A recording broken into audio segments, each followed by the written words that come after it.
10 African countries with the best infrastructural development.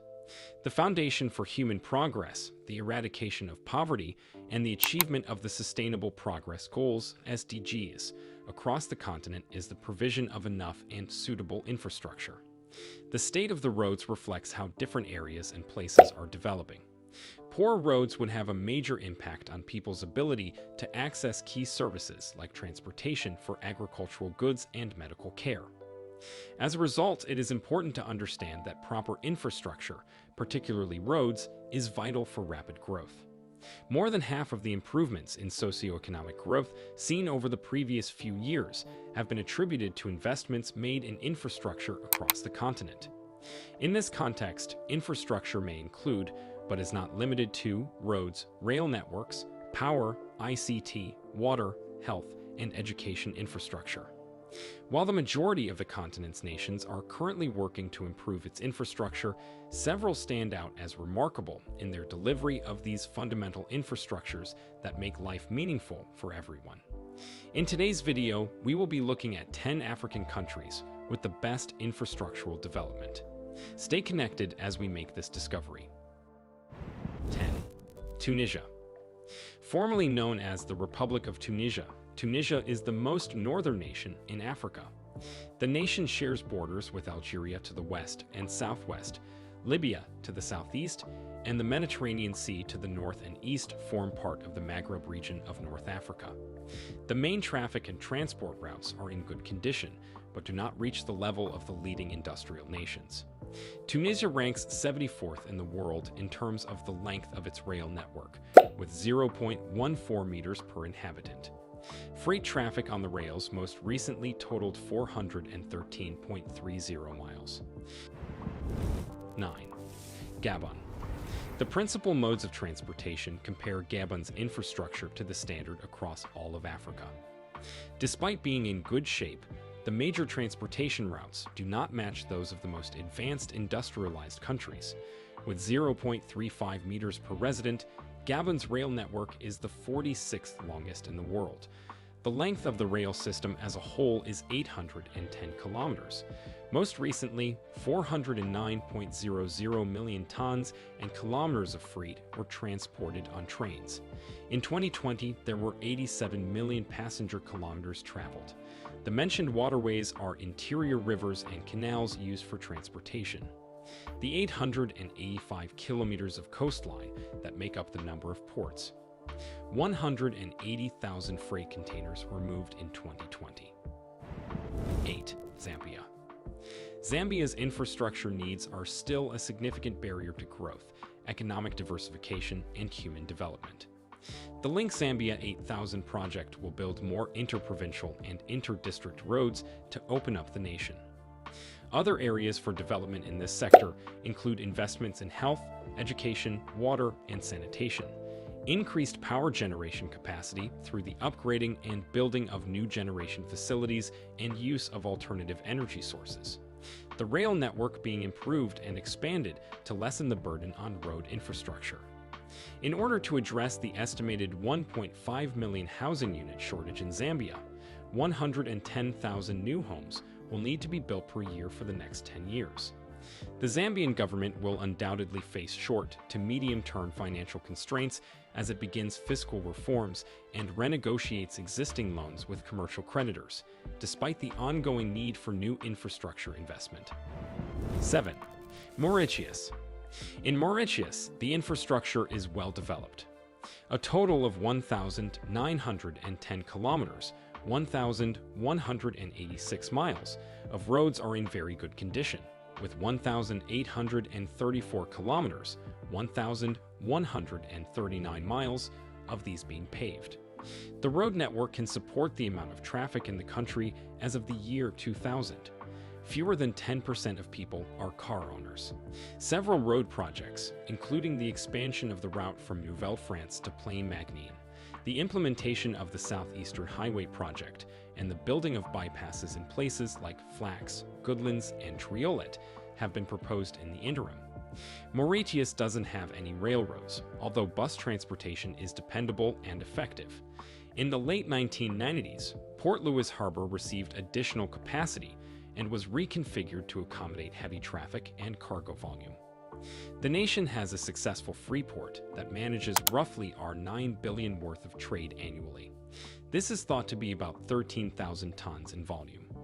Given its location between Africa, Asia, and Australia, Mauritius hopes to establish itself as a significant transshipment hub. Currently, there are 5 airports, 2 of which have paved runways. British Airways, Air France, South African Airways, and Air Mauritius are the principal carriers for flights to and from Mauritius. 6. Egypt. Egypt's building industry has long been regarded as the safest place for Egyptians to invest their wealth. Over the past 10 years, the sector has seen a tremendous increase in activity. Additionally, after a brief halt caused by the COVID-19 outbreak, the sector is expected to rise by 9% on average between 2020 and 2024. Active public-private partnerships, the proliferation of green buildings, and the need for high-end infrastructure will be the key drivers of this growth.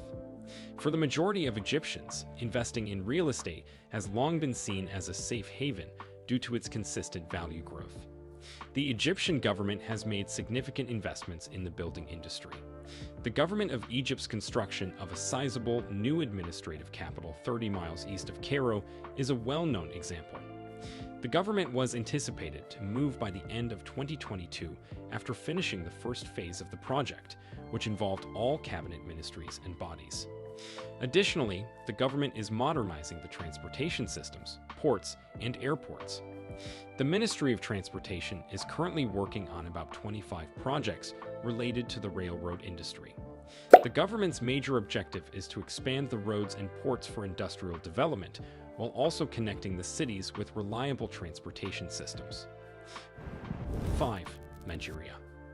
Despite the fact that unstable power supplies have slowed growth, infrastructure has made a net contribution of about 1 percentage point to Nigeria's improved per capita growth performance in recent years.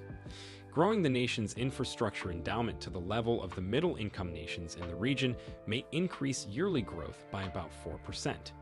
Nigeria's power, road, rail, and ICT networks are among the most developed in Africa, and they cover a large portion of the country. The power, ports, ICT, and domestic air transport industries are all undergoing extensive reforms, but problems still exist. The operational efficiency and cost recovery of the power sector in Africa have been among the lowest, supplying just about half of what is needed and resulting in social expenses of roughly 3.7% of GDP. With low and declining levels of piped water coverage, the water and sanitation industry operates inefficiently. Additionally, irrigation development is lacking in comparison to the nation's enormous potential. Nigeria's road networks are in bad shape due to a lack of maintenance, and the nation has a dismal track record for air transport safety. Over the next 10 years, consistent spending of about $14.2 billion per year, or around 12% of GDP, will be needed to address Nigeria's infrastructure problems. Nigeria has spent $5.9 billion so far. Given the resilience of the national economy, substantial oil revenues, attempts to recoup the cost of electricity, and other operational and management enhancements, it is in a good position to raise the money required for infrastructure. 4. Morocco. Moroccan infrastructure spending has increased significantly during the past 20 years. Between 2001 and 2017, the macroeconomic level saw total investments that ranged from 25 to 38% of global GDP, one of the highest rates ever recorded. More than half of this investment, which went toward infrastructure, was made by the public sector, local governments, public businesses, and the treasury. In terms of GDP, Morocco is among the nations that get the most government development aid, of which 50% is allocated to infrastructure. The investments have enhanced access to markets and essential services, boosted productivity, and built more dependable supply chains. 3. Botswana. The net contribution of infrastructure to Botswana's improved per capita growth performance in recent years was little over 2 percentage points. The annual growth rate might be increased by around 1.2 percentage points by bringing the nation's infrastructure endowment up to par with that of the middle-income nations in the region. In recent years, Botswana has made substantial infrastructure advancements throughout the fields of transportation, water and sanitation, power, and mobile communications. But there are still some significant infrastructure issues that the nation must address. The most urgent is in the power sector, where the nation is exposed economically and financially due to a lack of generation capacity and an inadequate supply of power, leaving the economy susceptible to shocks in the price of energy and load shedding. 2. Ghana. During the 2000s, infrastructure added little over 1% to Ghana's yearly per capita GDP growth. The annual growth rate might increase by more than 2.7 percentage points if the nation's infrastructure were to be on par with that of the middle-income nations in the region. When compared to other low-income African nations, Ghana possesses a sophisticated infrastructure base. Impressive levels of coverage for rural water, power, and GSM signals exist across the nation. The majority of the road network is in decent to good condition. ICT, ports, transportation, and water supply industries have all embraced institutional reforms. The most pressing issues facing Ghana are in the area of power, where the country is dependent on expensive oil-based generating due to outdated transmission and distribution systems, rapid demand growth, and recurring hydrological shocks. Customers are subjected to sporadic supply as a result of exceptionally high losses in water distribution. Increasing annual spending to $2.3 billion will be necessary to address Ghana's infrastructure problems. The nation already invests over $1.2 billion annually in infrastructure, or 7.5% of GDP. Each year, inefficiencies cost the economy an additional $1.1 billion, primarily because power is underpriced. Ghana has a financing need for infrastructure of roughly $0.4 billion annually, primarily in the areas of power and water. As a result of its recent oil discoveries, Ghana can improve public spending via increasing tax revenues. The nation has a strong economic foundation on which to grow, as well as a number of promising regions on which to build. 1. South Africa. In order to guarantee rapid economic growth and reduce poverty in South Africa, infrastructure development is essential. A good core infrastructure network exists in South Africa, including a transportation system, electricity grid, communications system, sewage system, and water supply. Despite having a strong core network, rural and historically underdeveloped areas lack the same level of infrastructure as developed areas because of significant levels of socioeconomic inequality. Both the residents of these areas and South Africa's economic progress are impacted by the fundamental differences between these communities. One method of describing various infrastructure types is to divide them into two categories: hard infrastructure and soft infrastructure. Hard infrastructure refers to the physical networks required for a contemporary industry to operate. Roads, bridges, and railroads are included in this. The institutions that uphold a nation's economic, social, environmental, and cultural norms collectively are referred to as soft infrastructure. This covers instructional initiatives, governmental data, amusement parks, police enforcement organizations, and emergency services. Do well to share your thoughts on what you think about infrastructure in Africa, and do not hesitate to like, share, and subscribe to Africa Reloaded for more exciting adventures.